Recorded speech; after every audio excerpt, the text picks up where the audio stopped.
Hello friends, कैसे हैं आप सब।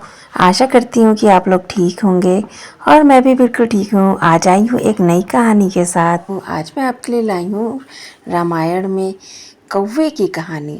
शायद आपने सुनी हो या ना सुनी हो, तो चलिए आज हम सुनेंगे राम जी और कौवे की कहानी। रामायण में काकभुशुंडी की कहानी एक महत्वपूर्ण और दिलचस्प घटना है जो भगवान राम की करुणा और अद्भुत शक्ति का प्रदर्शन भी करती है। भगवान राम और कौवा की कहानी हमें बताती है कि भगवान राम का प्रेम और दया केवल मनुष्यों तक ही सीमित नहीं है, बल्कि वे समस्त जीव जंतुओं के प्रति करुणा रखते हैं। काकभुशुंडी की कहानी का संबंध रामायण के अरण्य कांड से है। जब भगवान राम, माता सीता और लक्ष्मण वनवास के दौरान पंचवटी में निवास कर रहे थे, तब रावण ने अपनी बहन शूर्पणखा के अपमान का बदला लेने के लिए एक योजना बनाई। उसने मारीच को स्वर्ण मृग का रूप धारण करने के लिए कहा ताकि सीता उसे देखकर मोहित हो जाएं और राम उसे पकड़ने के लिए वन में चले जाएं। रावण की ये योजना सफल भी हो गई।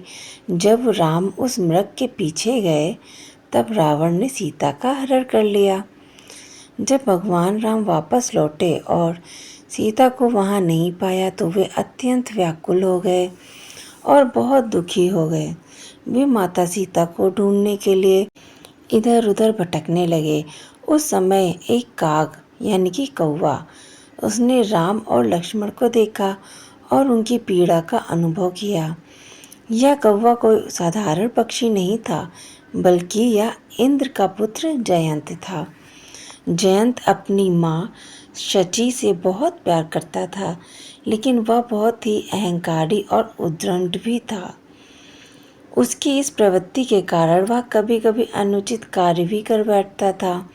एक दिन उसने भगवान राम की पत्नी सीता माँ को देखा और उनका सौंदर्य देखकर वो मोहित हो गया। जयंत ने अपनी कौवे की रूपधारी शक्ति का दुरुपयोग किया और माता सीता के पैर पर अपनी चोट से प्रहार किया।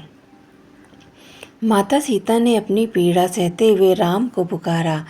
राम को यह देखकर क्रोध आ गया, लेकिन वे जानते थे कि यह कोई साधारण कौवा नहीं हो सकता है। उन्होंने अपनी दिव्य दृष्टि से देखा और जयंत के इस कार्य को समझा।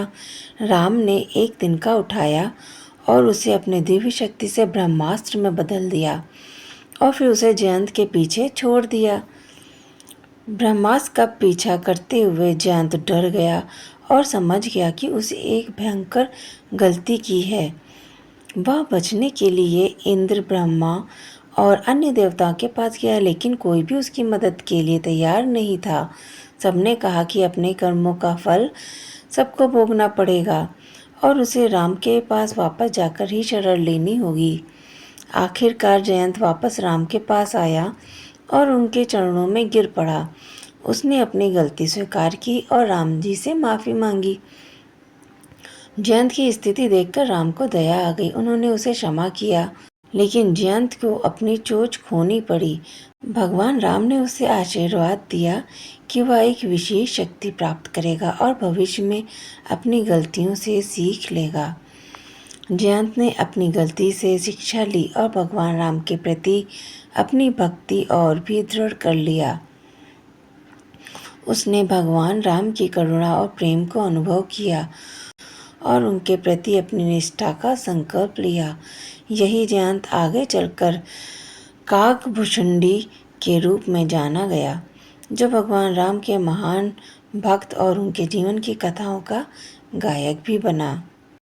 तो फ्रेंड्स, आपको रामायण की ये कथा राम जी की और कौवे की कैसी लगी, कमेंट करके ज़रूर बताइएगा।